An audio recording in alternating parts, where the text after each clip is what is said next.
They just sealed Nolan Wells' autopsy, and in the same 72 hours, a man got arrested for threatening a judge connected to this case, while Nolan's own family says his body was found in the exact spot he disappeared from.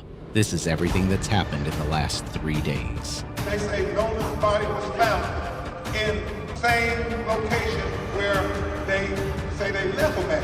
And so we want to know, how is that possible? Let's start with the update that should have been the biggest headline of the summer. The official state-run autopsy on Nolan Wells is complete, sitting in a file in Jackson County, Mississippi, and the public isn't allowed to see a single word of it. According to the district attorney's office, the results are being held back until a grand jury reviews everything first. Officially, that's standard legal procedure. It's meant to protect the integrity of the investigation. But think about the timing here for a second.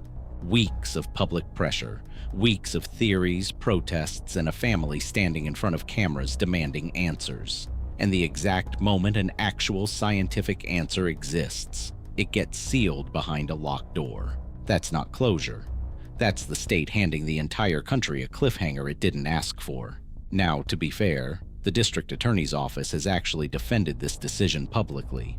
Jackson County District Attorney Angel Myers-McElrath has said on the record that this is simply how her office has always handled things. Every single death in that county, except natural causes and non-criminal car accidents, gets presented to a grand jury as standard procedure.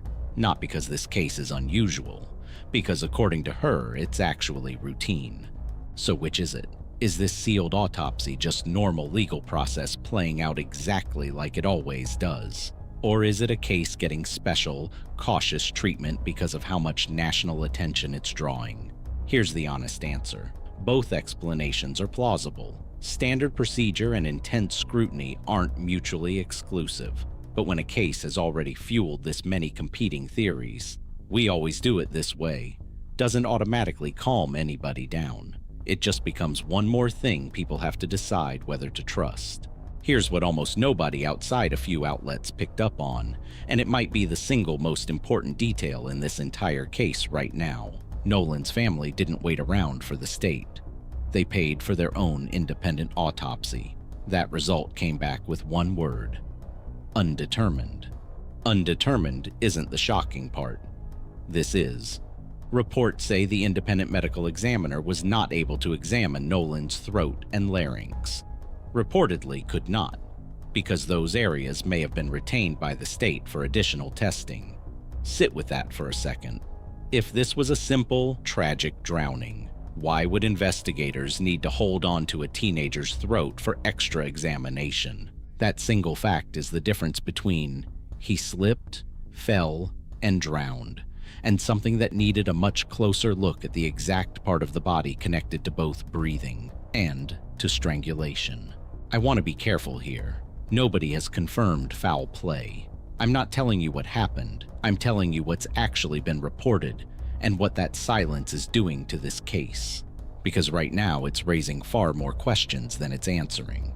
And this is exactly why an undetermined ruling is so much more unsettling than either a clear accident or a clear homicide finding would be. A clear ruling, either way, gives a family and a country something to actually process. Hold on to that detail, the missing throat exam, because in a few minutes, I'm going to connect it directly to the body's location, and it's going to hit completely differently. But first, you need to hear from someone who says none of this points to anything suspicious at all. A former FBI agent, Jennifer Coffindaffer, just went public with her read on the entire case.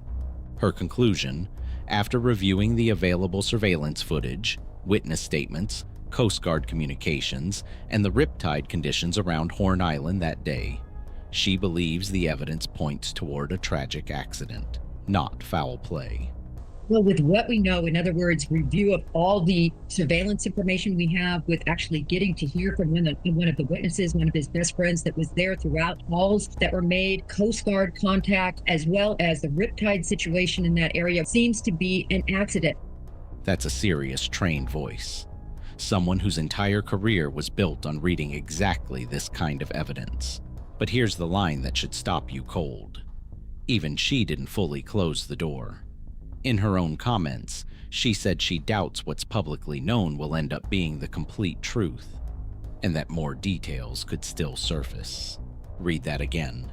The person telling you this is probably an accident is telling you in the same sentence, but I'm not totally sure, and neither should you be. That's not certainty. That's a professional hedge, and it's exactly the kind of hedge that explains why Nolan's family isn't satisfied with probably. Now here's where that hook from the very beginning comes full circle. Attorney Ben Crump confirmed that his team is now working with oceanic engineering experts. Not just lawyers, not just a second medical examiner, actual specialists who study how water, currents, and tides move things in open ocean environments. Why would a legal team need people like that? Because of one very specific nagging detail. Nolan's body was reportedly recovered in essentially the same location he was last seen. If you know anything about how open water behaves, currents move things, bodies drift, tides pull. That's not a theory, that's just physics. So if a remote barrier island with documented riptide activity really did cause an accidental drowning, the natural question becomes, why didn't the water do what water normally does? That's exactly the question these engineers have been brought in to answer, scientifically. Either there's a completely reasonable oceanographic explanation for why a body wouldn't drift under those conditions, tide timing, underwater terrain, wind patterns, or there isn't. And that answer is what the family's team is actively building a case around. This is the piece connecting the missing throat exam to the body's location. Two separate red flags, both pointing at the same unanswered question. Does the physical evidence actually match the story everyone's been told? And here's why bringing in engineers, specifically, is such a calculated move by the family's legal team. A doctor can tell you how a body died. A doctor cannot tell you why a body stayed in one place in open moving water for 2 full days. That's not medicine. That's fluid dynamics. That's current mapping. That's understanding exactly how wind, tide cycles, and underwater terrain interact around a specific barrier island on a specific date. If the engineers come back and say, actually, given the wind direction and tide charts that week, a body could plausibly stay in roughly that same location, that's a real, science-backed answer. And it takes a lot of the air out of the suspicion around this detail. But if they come back and say the opposite, that the current patterns around Horn Island on July 4th and 5th should have moved a body a meaningful distance, that's not speculation anymore. That's a documented scientific contradiction between the official theory and the physical evidence. And that's the kind of finding that can force a case back open, no matter what a grand jury initially decides. That's the real reason this detail matters so much more than it sounds like on the surface. So at this point, you've got a sealed state autopsy, a throat exam that reportedly never happened, a former FBI agent who's leaning accident but won't rule anything out, and a body that, according to reports, barely moved from where it was last seen. That's already a lot to process. But the next update is the one that turned this from one family's tragedy into something much bigger than Nolan Wells alone. Here's something that happened in just the last few days, and it has nothing to do with the boat, the water, or the autopsy, and everything to do with how explosive this case has become. A man named Joseph Dumars from California was arrested. For what? Making an online threat directed at a sitting judge, Chancery Court Judge Ashley Cole. Why does that connect to this case specifically? Because Judge Cole is reportedly the mother of one of the friends who was with Nolan on that boat trip. Read that again. Someone, somewhere, felt strongly enough about this case that they made a threat against the judge's safety over her personal connection to one of the teenagers involved. Teenagers who, as far as we know, haven't been formally accused of anything. Authorities have said publicly that they're now cracking down on threats tied to this investigation. That tells you this case has moved past online arguments. There's now real-world risk attached to it, for people connected to a still unresolved death. And that pressure isn't slowing down. And here's the part that's turning this into something much bigger than one island, one boat, one night. Ben Crump stood in front of reporters at a national conference and connected Nolan's case to two other cases. Two other 18-year-old black men who died under circumstances their own families also dispute, all within just a few months of each other this year. Crump isn't just fighting for answers about one night on Horn Island anymore. He's presenting a pattern, and he's putting that pattern in front of the entire country. That's part of why commentators like Stephen A. Smith haven't let this story go. Smith went on national television and made a simple point. Parents send their kids out expecting them to come home safe. And right now, a lot of people don't feel like that basic expectation is being met with real transparency. This case stopped being purely local weeks ago. It's now part of a much bigger national conversation about how these investigations get handled and whose account gets believed first. Think about what it actually means for a civil rights attorney to stand up at a national conference and put 3 separate names, 3 separate families, and 3 separate deaths on the same stage. That's not something you do casually. That's a deliberate signal that this isn't being treated as 3 unrelated tragedies that happen to occur in the same stretch of months.